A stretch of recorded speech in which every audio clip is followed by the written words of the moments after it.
Good morning, everyone. Today is another episode of Arks Trash. For those who don't know what Arks Trash is, it is a podcast, so it will mainly be audio only. However, this time, thanks to Morphsuit America, I do have some visual presentations for you in case you do want to watch it. However, do keep in mind it is a loop.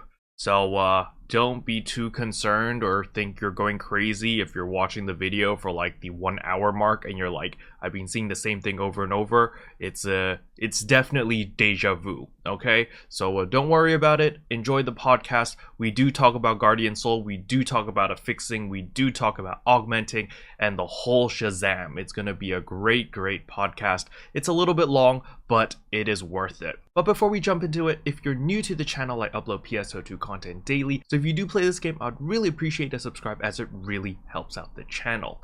Anyway, without further ado, please enjoy the video.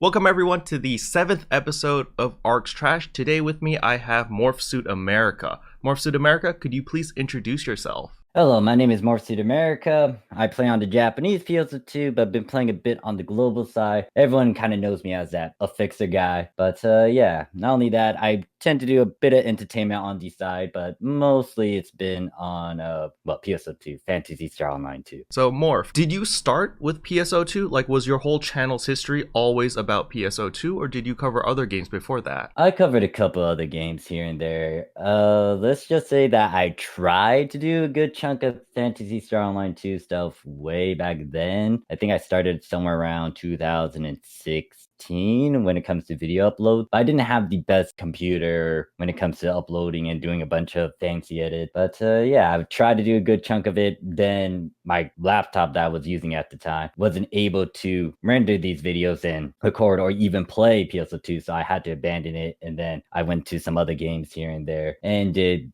whatever I want, pretty much. You said you started content creation back in 2016, but when did you start playing the JP server? I played the Japanese PSO2 around summer of 2014. It's been an adventure, and I'm getting back. Well, I got back into the game roughly around maybe at the end of 2018 into 2019. I can't remember, but I started to get back into the game once I got a better, gaming PC. Okay, gotcha. So when you started in 2014, did you just play it for a short period and then drop the game and then came back soon after, like recently? Or was it more of a ongoing thing that you constantly played? I played from 2014. I don't remember when I stopped exactly. I think it was into episode 4, like before we got to the very end of it for the Japanese side.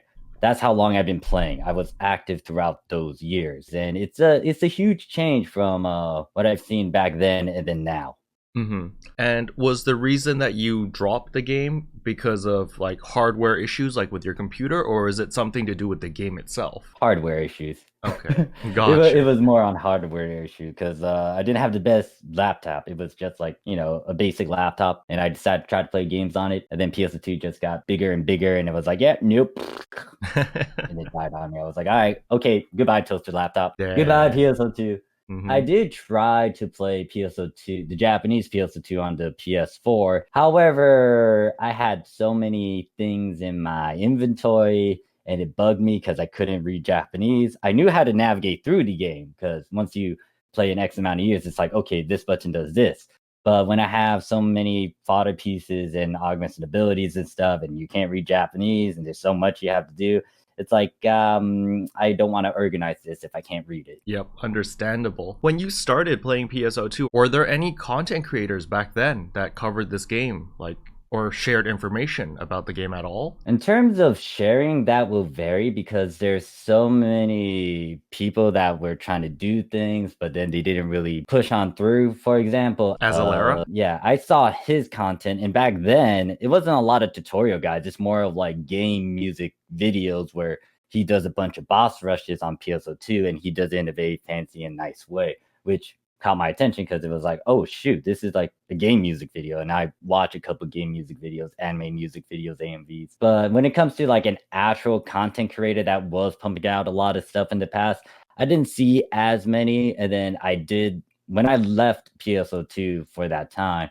I didn't really stay in tune with what was going on PSO2 since I had to take care of, well, one, I had to try to find something to try to get back into it, but I was kind of preoccupied with real life and taking care of college and then doing some other things as well. Understandable, yeah. So, what about nowadays? Because nowadays, I feel like there's a surplus of content out there. Like, what sources do you follow? Do you follow any other content creators, or do you read anyone's guides or something? Or do you just experiment and figure everything out for yourself? It will ultimately depend. I watch a bit of your stuff. I saw a bit of Animana's stuff. I saw like up and coming PSO2 content creators, see what they have to offer, see the information they put out. I see a couple other things as well. It's a lot. There's a lot of people getting into it now. And I'm like, oh, this is completely different from what I remember. There's a good chunk of people doing stuff. Do I watch intently and like be very thorough?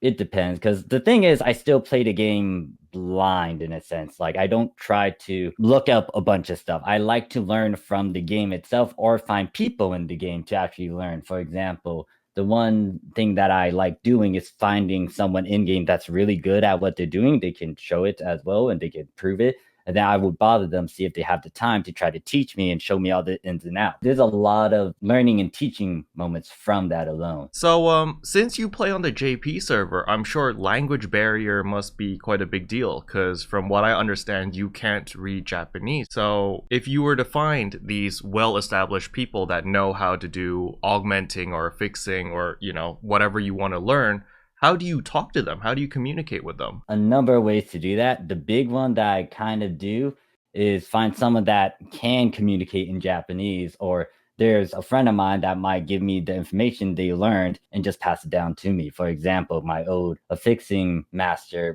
really didn't teach me as much in a sense, but he did point in certain directions and then give me some tips and snippets.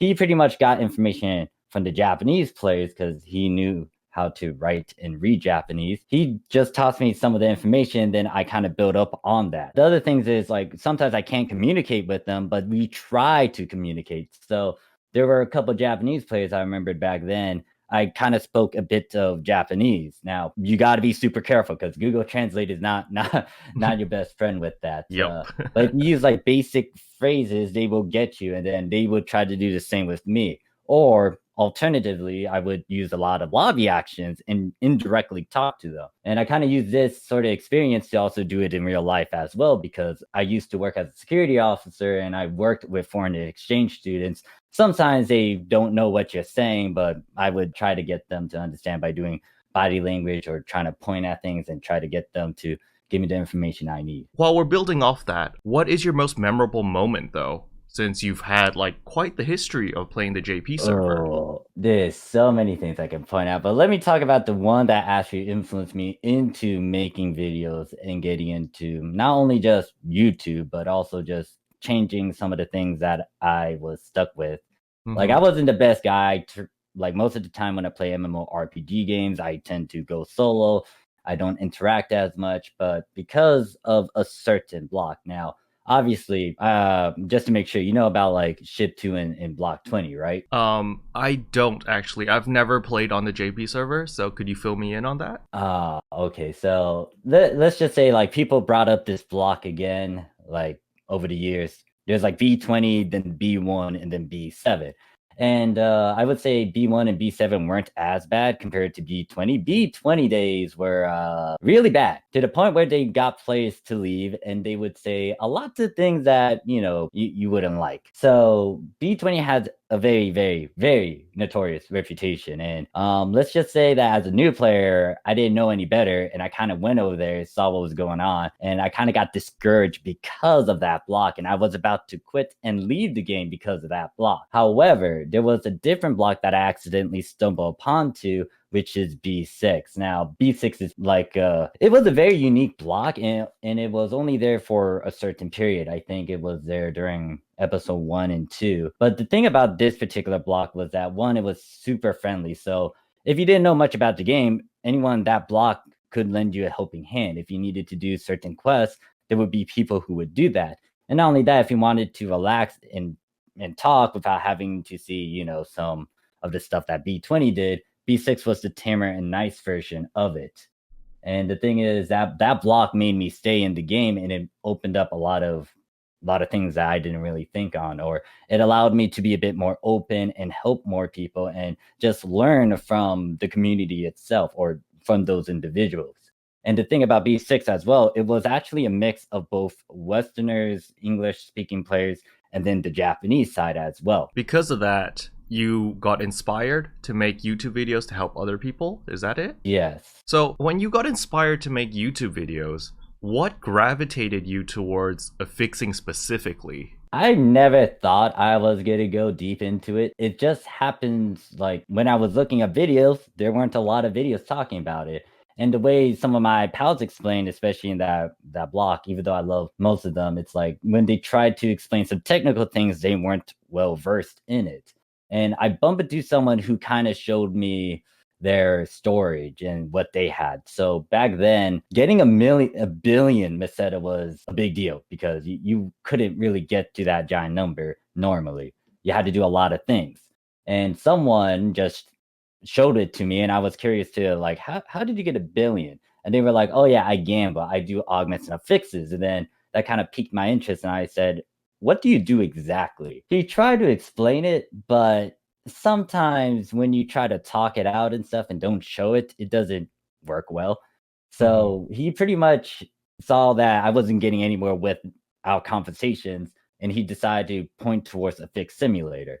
And at that time, I was doing a lot of courses in my university. And like when I was taking notes in economics, I would have like another screen where I just toy around with a fixed simulator and do all the possible things and just break it down to the point where it's like, oh, okay, it's like math. So, do you enjoy affixing? So this kind of boils down to the question: have you played a lot of MMORPG games or any sort of game where it's like heavy on the farming? Well, to be honest with you, I don't play that much MMOs. Like, my history of MMOs has been rather shallow. I started, I guess, I don't know if RuneScape counts as an MMO, but I played RuneScape back then.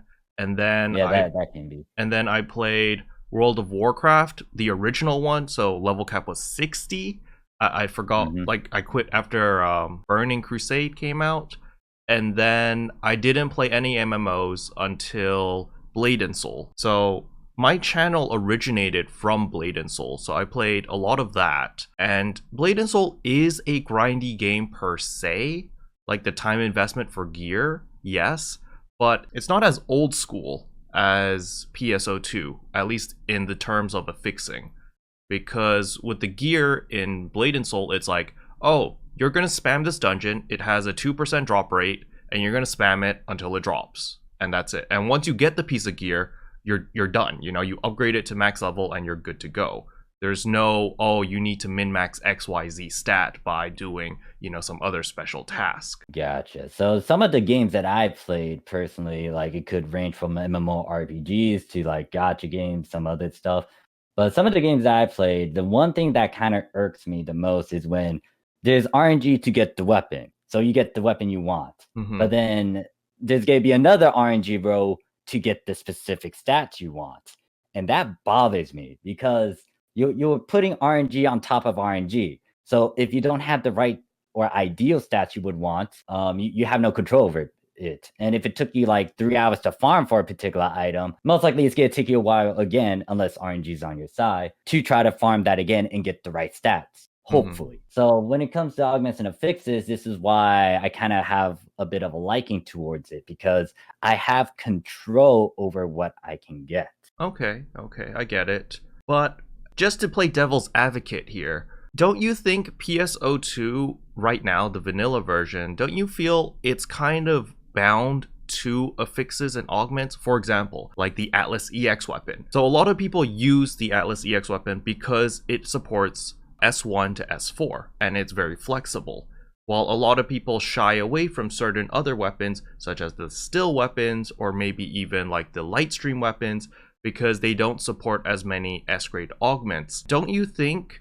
that the current version of PSO2 kind of restricts you into oh, I won't be using X weapon because it doesn't support these affixes or these augments. Do you ever have thoughts like that? Well, here's the thing. Since I played in the past, the thing about the previous PSO2, especially back then on the Japanese side, is that you could not like put S class abilities on those O type weapons. Now, if you're not familiar with O type weapons, they're pretty O type. They're not like the new grind system or the new type weapons where if you do the grind, you go forward. The problem with O type is that it's RNG. So if you go +1, +2, +3, 4, etc., and then you get to +5 and 6, there's gonna be a risk, and there's gonna be RNG where it's gonna force it back. So when you go to +6 to +7, there's a chance you might go to +6, or you go back again to +5, or it gets worse. And the thing about these O types, not only do you have to work with that system, the problem was the potential, because if you have a certain play style, you couldn't really just, and the other thing about the Japanese PS2 is that you can't really buy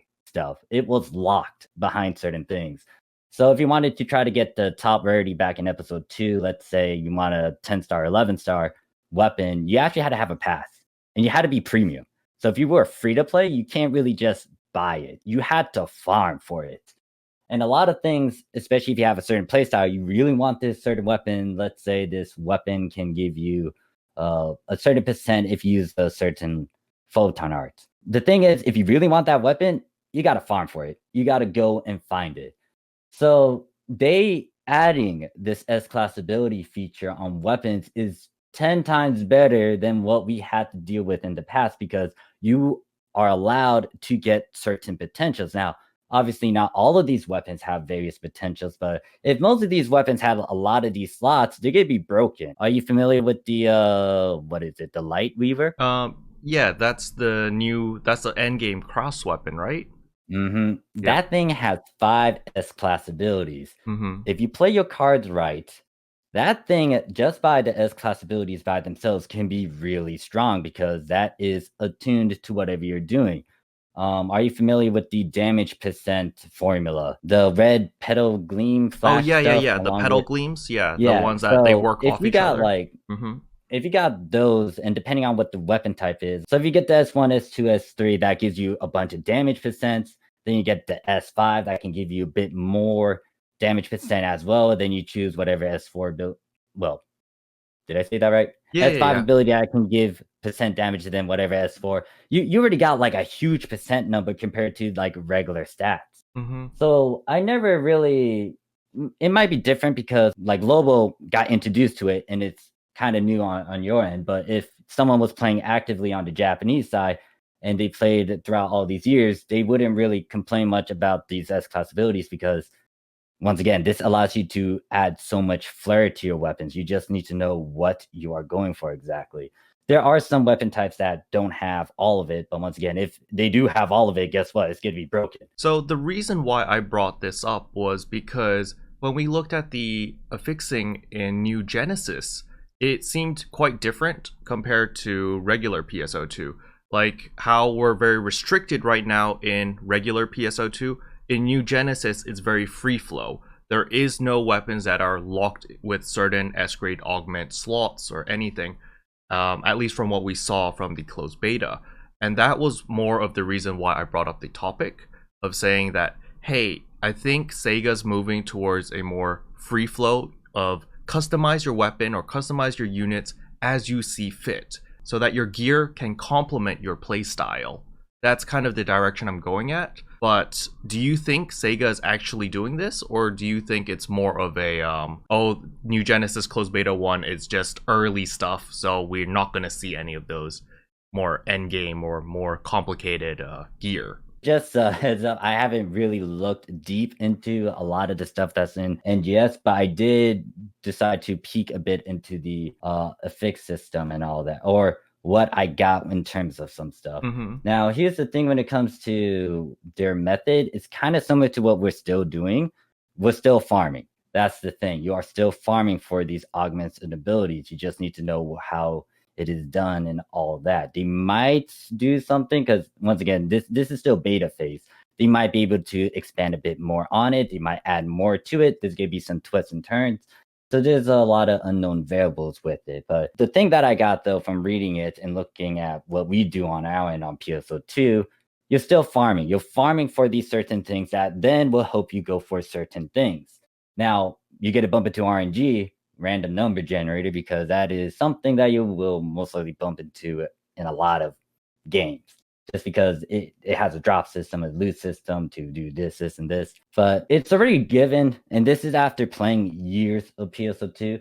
Like, it's kind of hard for global to kind of pick up on that unless you experience a bit of both ends. But the thing is, if you played a lot of the games or the game and play it very thoroughly, you'll notice like a lot of the transitions, these various changes, because I can bring up once again the beta Japanese PSO2 episode 1, 2, and 3 and talk about how that is very different from what you guys are dealing with on the global side of things, especially upon its release. And you had to do a lot of farming in those eras. The moment they went from episode 3 to episode 4, that's when they started to open up the game to be a lot easier compared to what we had to tackle. Because once again, back then you had to farm for everything, not only augments and abilities, you had to farm for your weapons as well and your units. It's not like a guaranteed, or like you can't just go into the Visa phone and just buy it. There were certain things you had to do to try to buy it. And even then, it's like if you're free to play, you can't do that option. Just give it easy from here on out and give it some time. The stuff that you may want to go for in terms of the end game abilities, like it's going to become easier. Now, I don't think they get it handed out on a platter and say, oh yeah, here, take a free Guardian sort of thing. No, I don't think that's going to happen, because that's going to affect a good chunk of people who did spend a lot of money, like real life money. There's a good chunk of the Japanese side that I heard that actually did spend a lot to make Guardian Soul after its initial release. And if they just hand it out on a platter like that, that's kind of, it's like, oh, you decide to give that away and then you decide to take out money as well, or something of that nature. So Sega has to be very careful about it. But at the same time, it's like they will give it out eventually.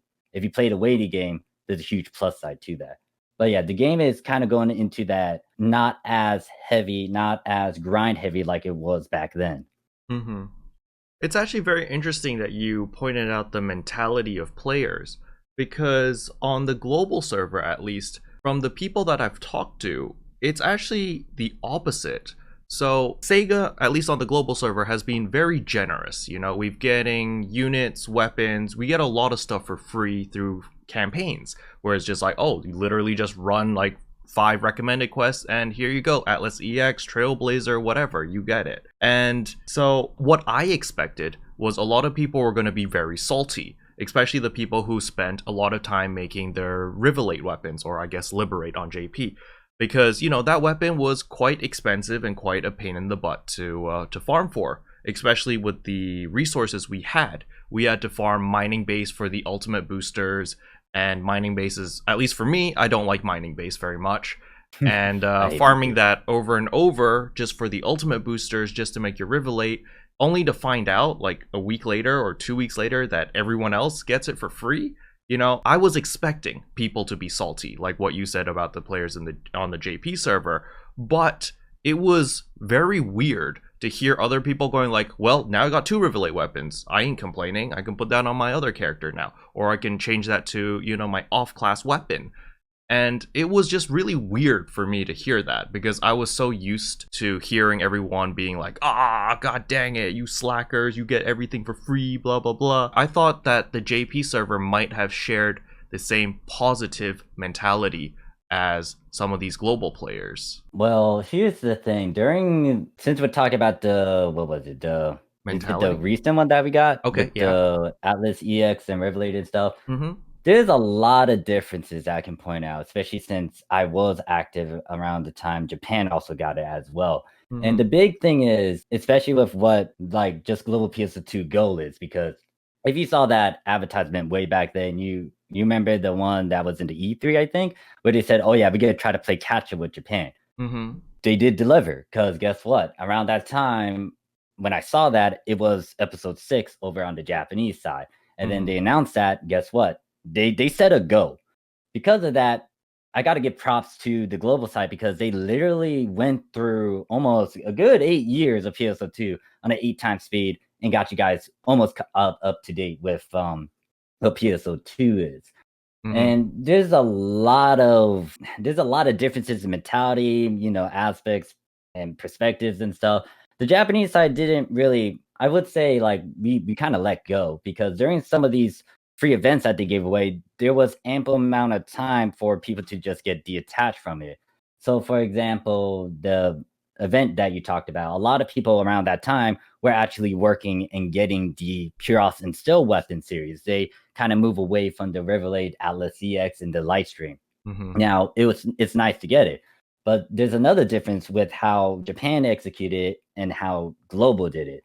Japanese PSO2, they actually had a lot more to it. And on the Japanese side, it was Road to Luster, where they gave out a lot of the Arks missions, right? Mhm. Yeah. So pretend there's like a limited Arcs missions where it's specifically based around a campaign where you can get a good chunk of resources like medals for what is it, Buster, or like the unique bad shop on our end, or like certain resources you need for end game stuff, or at least doing something to get something for being an end game. Mhm. And from that alone, they also emphasize on choice, because they didn't really finalize the Japanese weapons. For example, they didn't just give us a Rivelate, they gave us the Novel first. They gave Mhm. all the things you need to try to convert it. And then it was your choice if you want to go for a Rivelate weapon series. So they gave the materials you can use to do that upgrade.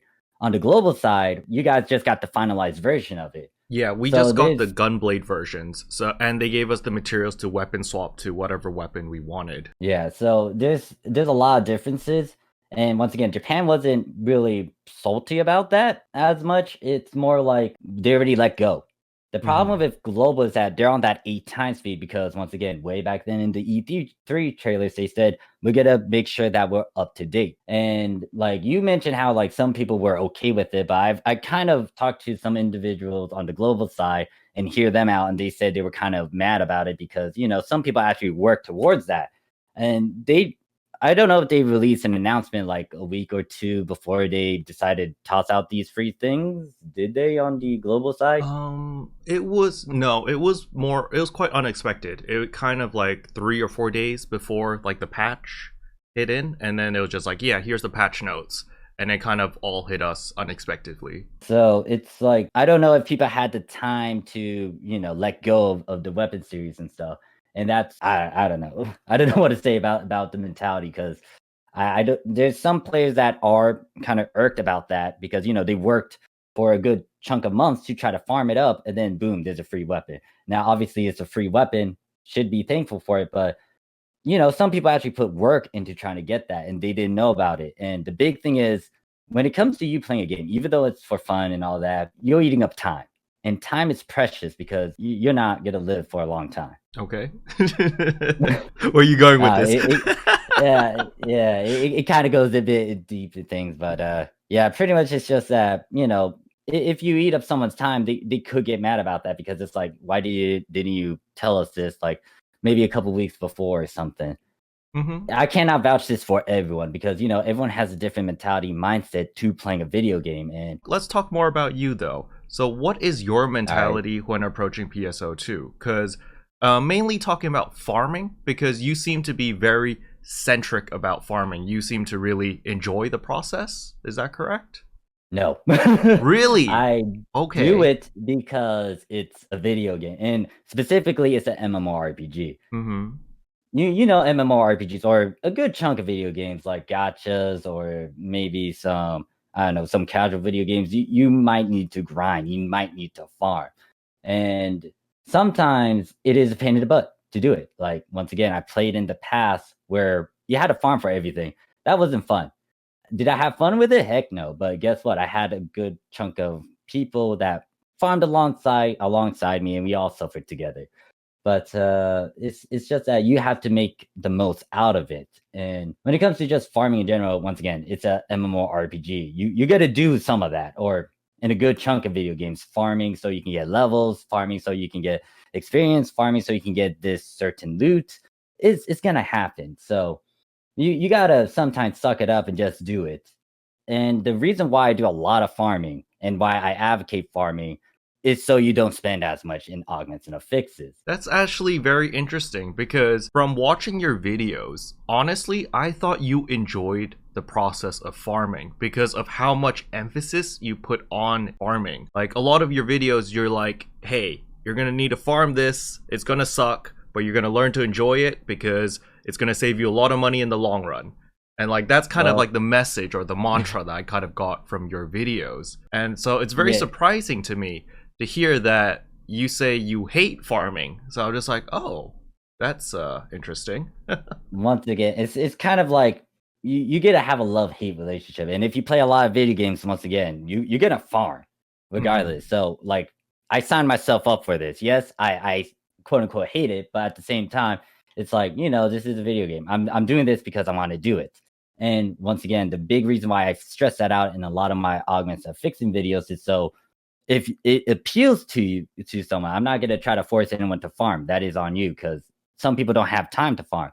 Some people, don't find any sort of appeal in it. I hate farming, but guess what? I'll do the job if need be. I get Mhm. the job done. So if I want to save money, guess what? I'm a farm. Like even though it looks like I'm happy about it, internally I'm not. But you gotta do what you gotta do because once again, do you really want to spend an X amount of Meseta in a technical thing that might change because of certain metas in the future? Speaking about resources in PSO2, do you feel Meseta is the most valuable resource in PSO2, or do you feel like there's something more important than Meseta? There's a lot of different currencies. It depends on what you want to stress over. But if I was talking in the perspective of a free to play, Meseta would be very important because you buy a lot of things with Meseta. You can buy augments of fixes. You can buy certain weapons. You can buy, what is it, fashion. The big one is fashion. Have you seen some of the prices? Yeah, it's pretty But crazy. you it's like Mesetas gonna be very important because if you're free to play, you really need to get as much as you can so you can do whatever you want. Or the big thing is, especially with prices nowadays, even on the Japanese side, it's like some outfits, lobby actions, and all that, they get to cost roughly around 20 mil plus. And if you're new to the game and if you're free to play, it's gonna be hard for you to try to do fashion stuff, especially if it's in those price, and then try to do augments and affixes because it's gonna take some Meseta to do that sort of stuff, and it's gonna stack against you because if it costs you like let's say you have a certain budget where it's gonna be 10 mil on your augments and affixes in your gear, and then you have to spend like there's certain fashion outfits you want, and it's roughly around 10 mil as well. So it's like where am I gonna put my money first towards augments and affixes or to fashion? So, what would you do personally? Do you go augment affixing first, or do you value fashion first? I would go more towards the left and well, I'll go towards the augments and affixes because here's the thing. If you get to do a good chunk of content, you need to invest in the stuff that will help you get more stuff.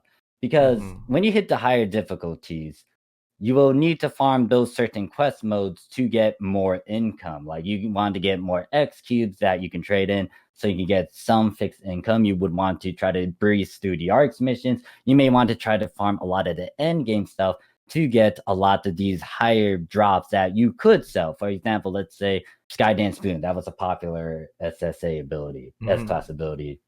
Let's say you invest in your gear and you decide to do ultra hard and you got that. Great. Now you can either use it or you can spend it or sell it. Hmm. Yeah.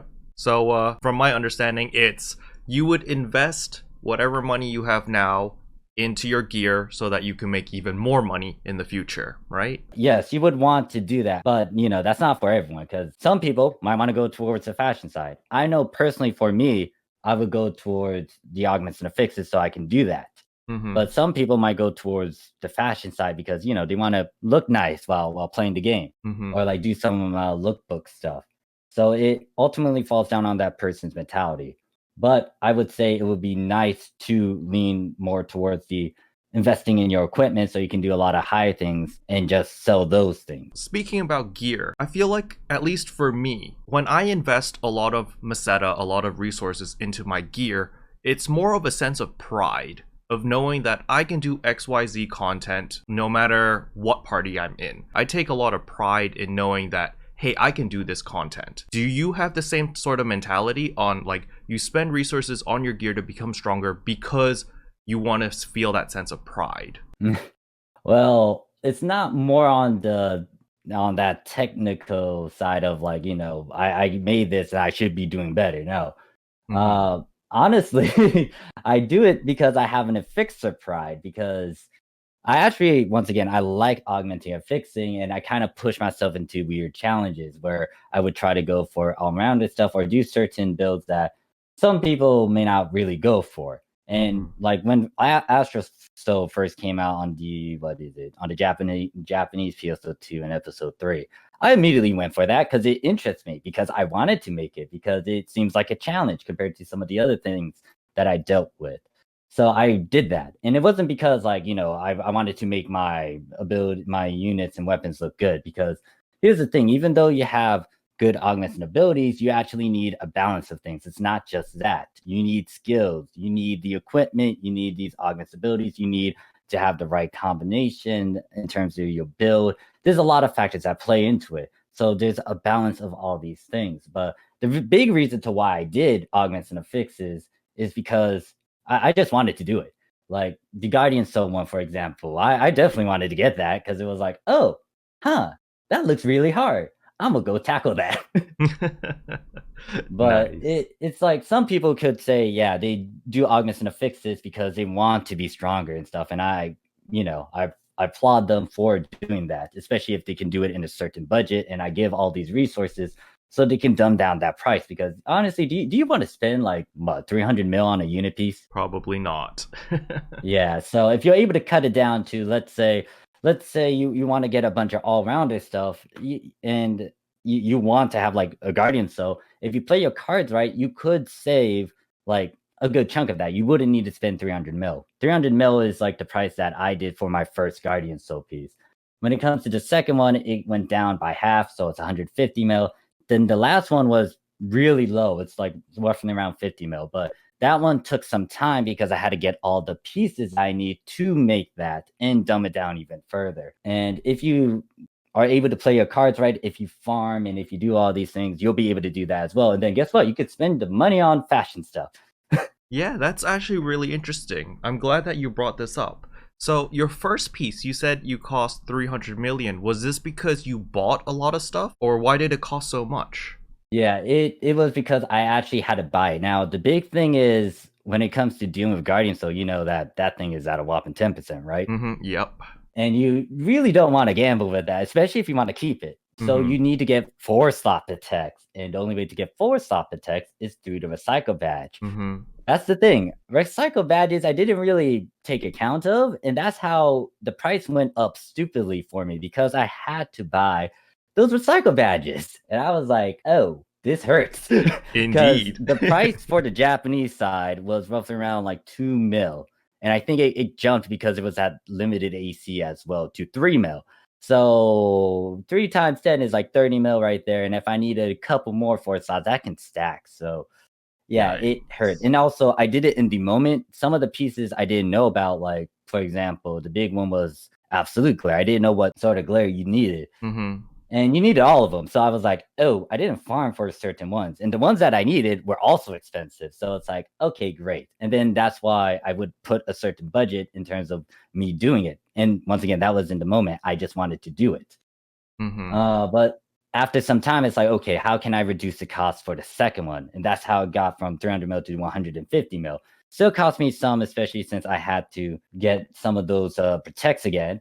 But after that, it's like the next one didn't cost me as much. So it took some time to do it. And once again, I'm passing down knowledge to those on global, because the big thing is I don't want you guys to spend this much. Like, it doesn't hurt me as much because I did other things as well to build up on my Meseta. But Mm-hmm. yeah, in terms of technical things, you really shouldn't spend as much. Like, it's already taking you a good chunk of time to farm for it. So, at the very least, you would want to try to make sure everything works and you get the thing that you want. So let's go to the polar opposite of your last piece where you said it cost around 50 mil. Why was the cost so low? Well, the big thing that actually played to it is because of the Extreme Quest that got released, the Returner one, along with the Crack one. Okay, yeah. Mm-hmm. Now, Turners were really high before, like, what was it, that Extreme Quest. On the Mm-hmm. Japanese side, like for a 4 slot, or actually, no, I think it was like for a 1 slot too, because of the Guardian Soul being released and stuff, it kind of jumped to 10 mil to like 20 mil. Wow. And that's just for one returner, like 3 That's piece. crazy. And some of them is like one slot too. So if you do abduction, like some of those were stupidly expensive. And I really wanted to go for the all-rounder, but I was like, you know what? I might go for like the cheaper alternative. But then because of that extreme quest, it was like, oh, I could actually go for this. So the big thing that played into it is the stuff that I already learned, because you gain experience every time you toy around with this, and that can be said in a number of things. But with the augments and abilities, like toying around with Guardian Stone, making it just decreased that cost to the point where it's like, okay, I know what I'm doing exactly. This is what I'm going to do. I have all the pieces ready. I might need to spend a bit because of this, and this. It just takes time and practice and experience, and just doing it over and over again. You build up on that knowledge. So do you feel like affixing is something necessary? Like, does every person who plays the game, who wants to aspire to do endgame content, do they have to learn how to affix? I would say that when it comes to augments and abilities, you would want to know the basics. You would want to know what you would want to emphasize on. The big thing is, especially on weapons, those S-class abilities are really good because they are going to help you customize your playstyle or be complementing your playstyle. So let's say you're having issues with like PP and trying to get that reduced so you can spam a bunch of stuff. If you focus on certain S-class abilities that can reduce it, that's going to be tremendous and good. And here's the thing with S-class abilities. You don't need to gamble with them. They're easy to manipulate. They're easy to put on. Now, when it comes to some of these other big grand abilities, it's like that depends on the individual. It depends on what you really want to do. Because everyone has a certain style. Everyone has a certain approach to what they want. Like, tell me how you play global PSO2. I'm a casual player, so for those who don't know, I play very, very casually. So I only play about 1 to 2 hours at most a day. And I log in. The first thing I do is I do my dailies. Then if weeklies aren't done yet, I do that. And then usually by then, there will be one urgent quest to do. And then I would do the urgent quest, and then I would log off. And that's pretty much my day. But I mean, I'm sure you're probably asking more of like the style of how I play. And for the style that I play, I try to dumb down my playstyle as much as possible. So I play Braver. And with Braver, it's very simple to play Braver, or at least to pick up and learn. I know it's difficult to master, but I do the most fundamentals. I literally just spam like two PAs, and then I get through all the content just by spamming 2 PAs pretty much. All right, so let me ask about what in terms of augments and abilities you usually go for. For my first set that I ever affixed myself, I went more of a tanky route. So I went more of HP, more defense, and like mediocre damage. I went like 100. I think back then I only went like 100 S attack, and that was it. But nowadays, like with the whole the cross units coming out, or they're already out, with those, I want to go all round but budget. So I will make one unit with Guardian Soul just because content. People, they want to see me make a Guardian Soul and they want to see me suffer. So I'll do it for them, for the entertainment value. But after that, the other 2 pieces that I'm making are actually going to be very, very monkey brain, as I would like to say. Like, I'm literally just going to throw in like Astral Soul, Mana Reverie. I'll probably make Absolute Glare just because I can. But it's just going to be like a downgraded version of my Guardian Soul unit, basically. But it'll be all round. Yeah. So that's pretty budget friendly right there, if you do it in the right approach. Yeah. So, wait, what was the question? You asked me the question on what my playstyle was. Oh, yeah. What your augments and fix was. Okay, yeah, my bad. Yeah. my brain's farting because I was like, wait. No worries. Anyways, so yeah, it's like you got that certain playstyle. Some people may not even want to try to go for an all-rounder because, an alternative, a nice one would be like heavy on attack, because the thing is, on the Japanese side, a lot of people kind of stress attack, and it's kind of true over there in global question mark, where it's like if you can kill something fast, you don't need to worry about all these other stats. But it's just that some of this mentality has leaked out, and some people would want that, but then there's some people who would want to go for the all-rounded stuff because it's nice to have a bunch of stats and all these different things. But then some people might go further beyond and do something really weird. There was this one video that actually has a bunch of Ripper and Slayer abilities. Are you aware of those abilities? No, I'm not. What is that? So the Ripper or Reaper over on the global side, if I remember correctly, I might mix the two up, but when it comes to the Ripper abilities, they're more attuned to using low rarity weapons and having a certain percent damage off of that, and then also being able to, what is it? The second thing is the type as well. I might mix these two up, but the Ripper one, if I remember correctly, they will emphasize on a certain stat percent depending on the rarity of your weapon. The lower, the better. And that will give you an X amount against certain mobs, like the Darkest Foul Spawn. And then the Ripper, and then Slayer. Wait, actually, no, I mixed it up. Slayer is actually that. It's pretty much, it's that specific species, that type, like the Foul Spawn. The Ripper, however, is element. So let's say, Foul Spawns are weak to the light element. The Ripper to light emphasize on damage if the enemy is weak to light, depending on that weapon rarity. And there's a particular video that, like, they have a low rarity, TMG weapon that they have, and they have a good chunk of, I think it was the Ripper abilities and a couple of the Slayer abilities. And in that video, within the Rock Bear tally, however many seconds it is, they were able to dish out like 12 million damage, like with like an 11 star. Jeez. So it's like there's some builds that are out there that are very niche / weird, but it can work if you work on it and you make sure it works.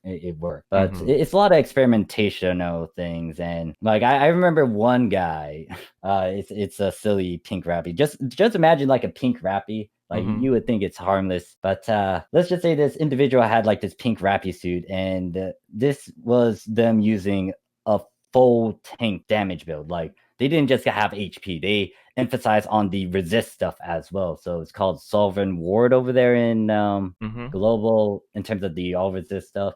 So they had a really tanky build, and back then, especially with Loser's rain down effect, right? When he taught the swords out. And that thing can instant kill or like hurt a lot of people. This pink rappy just got into the middle of all four of them with his build and just sat there, and he tanked all four of those at the same time. and it's because of other things, like he extended his stuff. He had a certain weird class combination as well, but it's like all those played a factor into him being an actual tank. It's like we saw the ticks on him. It's like 1 1 1 1 1, and we're like, God damn. Excuse my language there. That's crazy. So tanky. Yeah, we called him a full tank. Yeah, that's intense. That's really crazy. But moving on, I wanted to ask you, for a casual player like myself who only has time to play, 2 hours at most every single day, do you even think that we should even bother affixing at all? Should affix a bit. You don't need the best, but you would want to make sure you can get optimal stuff out of it. So let's say you have a certain weapon and it can support certain S-class abilities. You would want to try to do a bit of research and figure out, okay, this is what I can get, or these are the S-class abilities. In terms of you getting it, that will ultimately depend on how you do things. Now, the big thing is like, do you take a couple of days to actually try to play a lot more on PSO2, or is it like very tight on your schedule to try to farm? Unfortunately, okay, the only times where I actually take time off to play the game properly is during the update. So like once a big patch comes in, because my alliance is always online during the first like 2 to 3 days. So like during those 2-3 days, I will be online, but like my definition of playing a lot is like 3 hours, right? It's just an hour extra, so it's not that much. Well, it's good. Like sometimes you can get the stuff in the 3 hours. It just depends on making that time in doing it. So if there's let's say you have a certain weapon, you need a certain S-class ability. It's up to you to figure out, do I want to buy it or do I want to farm for it? If I buy it, I put down that payment. if I farm for it, I can save Meseta and put it towards something else. But that's if I get it. So you're kind of gambling in a sense. And there's a lot of things when it comes to augments and abilities and gambling and just doing the same thing with concepts, and then also gambling on trying to get some stuff, because like you can also take that concept into you gambling on trying to get units as well. Like the clause one, once you get the certain urgent quests, there's a chance that it can drop naturally, which then means you save resources, which you can put towards something else. But that's a gamble in, you being aware of what RNG is. Yeah. So like you got to make a bit of time to try to farm if you really want to save Meseta. But at the same time, maybe you don't have time, and you're gonna have to put down that down payment. At the very least, you would want to try to do stuff in game to get that Meseta. Yeah, pretty much. Like, from my point of view, I feel like the S grade augments are a necessity. Like, getting the S grade augments, at the very least, do that for your weapon, do that for your units. And then as for the actual affixes, if you have time or if you have the money, then do so, but it's not 100% necessary. You can do fine with the free gear that they give you. Like, recently we got the free Rivalate units. I feel like those unit pieces, like the affixes that are naturally on them, they aren't amazing, but at least they're all rounded. And even though the stats are lower than, what you could do if you did it normally, or if you spent a little bit of time, it's still acceptable. Right, is what I could like vouch to say. for that, because I did. Well, is that right if I mention a certain video that I did? No, it's fine. It's fine. I remember you did the Profound Darkness challenge, right? Yes, that one is pretty much the unit that was given out along with the weapon. In all honesty, that is a bit painful, but the big thing is, once again, the weapons with the SSAs, the S-class abilities, you definitely want an S-class ability, because I know that if I was playing that and I got hit with a big KO move, I'll be dead. So it's like you can use standard equipment that they give out. You might want to fine tune it later, but it just depends on how you do it and how you're going to try to minimize it. Some people might be okay with that, and I've seen some Japanese players just run with standard stuff like that. It's not too outstanding and stuff, but once again, there's that balance I talked about where they have the skills, they have the certain knowledge for the skill tree, they have the right build, they have the decent equipment, and then decent augments and affixes. And that plays into how you do in your gameplay. If you need a bit more stats of something, that is, once again, entirely up to you to go for that. But it's like, you don't need the best gear to do a lot of the end game, but it would be great to have it, because you don't know what's going to happen for PSO2. They might add more to it. They might add more to the game alongside with NGS. Yeah, totally agree. So actually, speaking about NGS, what are your thoughts on affixing in NGS? I remember you said you looked into it a little bit, right? Yes. So I'm gonna not talk too heavy about it, because there's a lot of things I personally need to toy around with to actually get the understanding of it. I like to be hands-on with a lot of my stuff. So I'm going to reserve that one. But at the very least, in terms of how the farming process is different, well, it's kind of the same, because, you try to farm for a certain quest mode to get the certain abilities, augments, the capsules and whatnot. The same is going to be done over there in NGS from what I've read, where it's like you get to get these certain ball capsule things over there, and then you can stack on them to get certain percentages. So you're technically farming for it. I don't know how difficult it is, but we're already doing that concept where you try to farm for some stuff to get these things, and then use it for the grinding, augments, and affixes and all that. Okay. Like, again, I'm just gonna play devil's advocate because I want to pick your brain. But don't you feel like New Genesis, it's kind of separating the weapon and the units, like basically gear, from augments? Because augments, now you're farming for these capsules, and you get X amount of capsules, and you can put them into whatever unit or whatever weapon you want. Don't you feel like they're separating it? So it's like, you just want to focus on the best gear, you can do so. And then you can focus on the best capsules, and then you can combine the two. While on vanilla PSO2, it's kind of like a mixed bag. Everything is kind of related with each other. You get the best weapon, but your best weapon might not have the best augments, so you're gonna have to somehow use your magic and try to fix it through the affix simulator and all that jazz. Don't you feel okay, that's what you're getting at? Yeah. How do I feel? Now, once again, I didn't really dive. Like, I looked at it, but once again, I would rather toy around with it to understand the NGS stuff. So Mhm. what you're getting at is pretty much the abilities that drop with it, right? Like Yes. how on Mhm. PSO2 the weapons might be an 8 slot with like loser soul and an elder reverie or something like that, right? Mhm. Yep. And then while in the NGS, pretty much it's like you have control over the things that you can put on, right? Exactly. Mhm.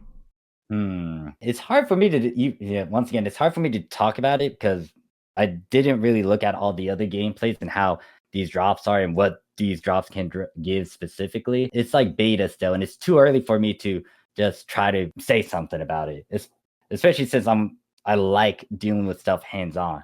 Mhm. But it just depends on how it is, because there's some perks to having some random abilities on some weapons. Like let's take the example of, let's say a 15-star weapon drops out an 8th slot. Now, obviously some of these abilities may not be, good together. Like there might be a loser reverie along with like a glare or something. But here's the thing. I still find a bit of value behind that because that's already at an 8 slot. Mhm. And if it's already at an 8 slot, you don't need to worry about upslotting. Yep. Yep. Because it Mhm. have you tried to upslot? I have. I had to do that for my Trailblazer weapon. Yeah, I had to get that all the way to 8 slots. If it's already at an 8 slot, there's some perks behind that. It's like, oh, this is at an 8 slot. I don't need to worry about upslotting. All Mhm. I need to do is make sure I have the pieces that kind of work with this, which might be a different story in itself. But the thing is, if that drops at an 8 slot, even though it's a bunch of random abilities, that's at an 8 slot. I don't need to worry about upslotting. And that's kind of a plus side, well, also a downside with like a unit dropping at an 8 slot, because it's like, oh shoot, I don't need to worry about upslotting. Mhm. Once again, it kind of goes into a different story if you talk about like how you get certain pieces to try to work with that 8 slot. But I can't really vouch much for NGS until I toy around with it. All right. So, I've got a final question over here before we wrap things up. And that is, do you recommend people to go for Guardian Soul? Do you think Guardian Soul is a luxury item or more of a necessity? Currently, right now, I would say more of a necessity. I have no clue if the game will spike up in certain difficulties because, once again, when NGS is out, they might still do some stuff for PSO2. I wouldn't be surprised if they decide to add a certain game mode that is really, really, really hard, but that depends on what Sega does. But here's the thing: if you try to go for Guardian Soul, you got to be mentally and physically prepared, because if you're not a big fan of augmenting in general and you don't like dealing with percentages and doing a bunch of formulas, if you hate math pretty much, you may not want to toy around with it. There are alternatives that are a bit nicer and cheaper to go for. But if you really want to go for it, then that's on you. You got to be, once again, mentally, physically prepared, and you got to do all the things you need to do to get yourself ready for that final augment. Mm-hmm. Yeah, for sure. Because the way that I see it is Guardian Soul, like, if you just compare Guardian Soul with Astral Soul is a lot easier to get, but the difference between the two isn't like night and day. It doesn't scale very well, because the amount of effort you need to put into making Astral Soul is so easy, compared to the amount of effort you need to put into Guardian Soul, which is so much. I don't feel like it's worth the upgrade, especially if you're like me and you just don't like affixing and you don't like the math behind and the planning and the farming and all that stuff. So the big thing is, like, this is why I stress, like, if you go for all rounders, you need to stress on the all rounded stuff, because you can't just have Guardian Soul with just, well, if you look at the augments itself, Astral versus Guardian Soul, yeah, there's only what 35 increase for certain stats, and Guardian Soul is just big because out of all the abilities in the game, that gives a whopping plus 70 all across the board with like 70 HP and 7 PP. Mm-hmm. So it's like, yeah, that's the big ability, but there's a trade-off. You got to do all this stuff for it. Mm-hmm. Now, once again, it's like, if people really want to go for it, you got to make sure it counts, because if you're going to go for that, you either go heavy on the attack side or you're going to try to do all rounders, because that's a whopping 70. That can cover a lot of stats, and that can push your number to like the 300, 400 plus attack range. Mm-hmm. But if you do the all rounder stuff, it's going to be like you get all these other all rounders that complement it. You're going to have a lot of very big number stats. But another thing you could say is that, percent damage is going to be better than like, flat numbers. Mm-hmm. But that's more towards the weapons and stuff, because weapons have those percents compared to like units. I don't think there's a certain ability that can give you a unit damage percent. So, speaking about weapons, do you have Guardian Soul on 3 units plus weapon or not? I do. So, There's one of my weapons that I purposely made with a Guardian Soul because I wanted it to be an all-rounder. The thing is, with that weapon series that's going to come out, it's going to be able to change its weapon type as long as you have the golden ayas and the sulfurs, I think. Whatever you use for most of the conversion change. yeah. So what I decided to do with one of my weapon types is pretty much get like a good chunk of the red petal gleam flash thing, the percent damage one. But I also use the S5 antithesis cultivation, which is bloom over there. It's the one that doubles your stats. Yeah. Augment bloom. Yeah. What I decided to do was make an all-rounder stat on my katana. So I have Guardian Soul, Absolute Glare, and Ethifactor. That is giving a whopping 140, but because of that antithesis cultivation, it's 280 for most of its stats. And then if I have unit pieces that have Guardian Soul and all-rounders as well, it's going to increase those stats. Now, the thing is, even though I have all this, like, since I play on Phantom most of the time, especially with the rifle, doesn't matter if I have all that. If there's a one-hit KO move that's going to beat me up, it's going to chew me out and destroy me. Certain other classes could benefit off of it. For example, Hunter Twal, that would actually be something to see because, once again, a bunch of all stats with something that's already tanky. I don't know how that's going to play out. But the thing is, it's up to you if you want to go for it. Once again, you got to be mentally, physically prepared. If you're not, then it's like you might do something dumb along the lines, or it might be too much of a headache where it's stressing you out when you shouldn't be really stressed out on it. So speaking about the Guardian Soul, you said that there's a balance build and there's a more attack focused build. Could you elaborate more on the attack focus build? Like, what augments are we talking about here? So this can be emphasized heavily on the arm piece. So let's say you have, all right, so the arm piece is going to have grade 2 attack types. So there's that S attack up 2, there's the R attack up 2, T attack up 2, attack up 2. This that gives you the S7 45. ability, right? The S7 plus 50 S attack or plus 50 whatever attack, right? Yeah, that one. Okay. So that thing is a lot more than some of the other ones because the other pieces can get it, but it's not the grade 2. So if you have that arm piece, it's giving you that certain stat. And then if you add Guardian Soul, that's going to be 70. If you add a Grand Power ability, it's going to increase it by, 50? 60? I don't remember that number. 60. Yeah, 60. Okay, so right there, that's you already hit most likely the 200 plus attack range just from 3 abilities by themselves. You still got 5 other abilities you can put. So you could put I don't know, if you have the money, you can put Divine Order, and then Exceed Energy. Well, hold up, this is on Unity. No, that's a weapon. Yeah, Exceed Energy is weapon only. So mark abilities. Mark ability, once you get the pop item for it, it's not out yet on global. So you get that's a whopping 50 right there. Then the reason why you would still go for Ethifactor and Mana Rev compared to all the Reverie types is because that is the best one for all the different types. Because you got Mana Reverie, which gives you a lot of plus stats. When you look at the Foul Spawn stats, Persona Reverie, Double, or whatever it's called over there, it's there's a con to it. You get the stat, but there's a minus to it. And I'm not a big fan of that. Even though it's a small little thing which you can counter, I'm not a big fan of that. So you go for something that can give you the most. And that's why you would also want to go for Ethifactor, because it's going to give you the most attack. It's, once again, small and incremental. But if you really want to stress it out, then you go for that. If you want to be cheap about it, you go for these alternative ones. Just depends on you yourself and how you want to formulate it. But you're going to get a lot of attack regardless, even if it's a 10 attack difference. So you go for those 2 abilities. So what is it? We got the attack up 2, Guardian Soul, Mark, Grand, Ether, and then Mana, and then you could put a Crack or Returner 5, or if you don't have that option, you can go for just an easy glare ability Metro Varuna. Then you can also put in Crack, Returner, or Veteran Resolve, Doom Break, something to just further increase it. Either way, you already got a unit piece right there that's high in attack. But there's multiple ways to try to break that down and try to just do that. Guardian Soul is just like a big boy thing. All right. So, I mean, speaking about the piece that you just described, that arm piece, what would your core 4 augments be? Because obviously you have Guardian Soul, so you're gonna need the protection capsule, right? The insurance. And so, what would your original 4 stats or 4 augments be?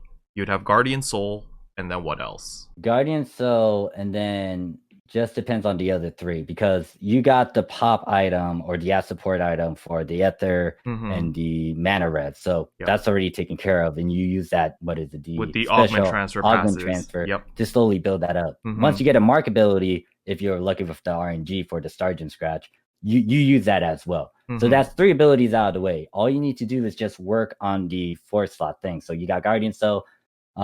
If I do take some time to, like, let's say farm for Crack and Returner 5, I could try to do that. If I don't, and I want to go for something easy, maybe I would want to get something that can give you a good chunk of other stats as well.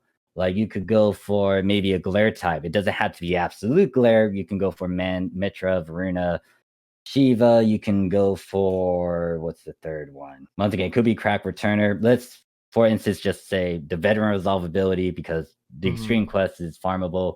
Then the last ability, I could try to put, what is it? I could use a Grand Power right there, or I can put, or I could try to make one of the pop items. So going back to the, let's say Ether Factor, for example, I could use that add support ability item, but let's say I want to save some of those badges. I might want to try to physically make or use the Factor Receptor with the Guardian Soul making. Oh, actually, no. When you make Guardian Soul, you already got the Ether Factor. So in that formula, you put a Factor Receptor in there, which means you can now try to make Guardian Soul and also keep your Ether Factor. Wait, does that get work? All the other abilities. Does that work? You could. Yeah. Huh. Yeah. Okay, I didn't know that. Okay, interesting. Yeah, but the only thing is you got to squish a lot of things together. But the plus side is this is why it's good now, because you guys got Receptor. That opens up a lot more avenues. Because let's say you don't want to try to squish, like, let's say you don't want to get an Astro Soul with like a Crack 4, a Returner 4 and stuff. You might want to try to make a Guardian Soul by itself, use a Soul Receptor, and then you can try to transfer it. So there's multiple ways to go around it. You just need to know the basics of all these different types. Like, you need to understand what a receptor does, how it works, and then apply that knowledge to like some of these formulas. But yeah, you could go Guardian Soul, Ether Factor, Veteran Resolve 5, and then let's say like a Doombreak 3. And then you can slowly add pop items on the other ones later on. What would you recommend for budget players? I know you have a video saying that you don't like budget builds, but just humor me here. Let's say that some player comes in, they have a budget of 100 million, and they want to do all 3 of their units plus their weapon. What would you recommend them to do? And you know, they don't farm. They don't farm at all. They have to buy everything. All right. Yeah, that's gonna be the big thing. So if they tell me they don't farm, I'm gonna have to say you gotta pay attention to the market, because prices can go up and down depending on, I don't know, various things. It could be because people are farming it. Oh god, this goes into a lot of the marketing stuff. It's like basic 101 with that, where it's like supply and demand, or like buy low, sell high sort of deal. But then there's other things like an affix week boost. I don't know how it is over there in global. Do the prices skyrocket? Yes, they break whenever it's a fixed week. Everything breaks. Yeah, so it's like, all right, so if you're trying to get this, you would want to try to buy it beforehand. You need to prep all these resources. If you want to try to increase your chances as best as you can, you might want to try to get as many X cubes so you can get 40%. So there's a lot of ways a lot of things I'm going to have to coach and talk about to try to actually either minimize that cost or just try to help you do your goal, which is to get all of your unit pieces augmented affixes along with your weapon. And if they don't farm, once again, some of those prices are going to be stuck at a certain thing, and they might need to exceed past your budget. It varies heavily on the market. It's a monster. Okay, gotcha. All right, I'll let you off the hook here. But yeah, that pretty much wraps up tonight's podcast. I'm going to hand over the floor to you, Morphsuit, if you want to say any shout outs or any plugs for your socials, etc. The floor is yours. Pretty much, if you want to see me stream or some of my videos, I do have a YouTube channel. You can see it in the in Keroppi's description, along with my Twitter. All right. Yep. So again, as Morph just said, all his social links are in the description below in case you do want to check him out. He is pretty much the affix god. So if you guys have any questions about affixing, please check out his content. All right. I am no god. Just FYI, I'm no god. All right. So thanks everyone for tuning in, and thanks for joining me, Morph. No problem. Thank you for having me. And that concludes today's episode of Arks Trash. Hopefully you guys enjoyed it. If you did, I would appreciate a like and a subscribe, and I'll see you guys in tomorrow's video. Bye. What can I say except you're welcome?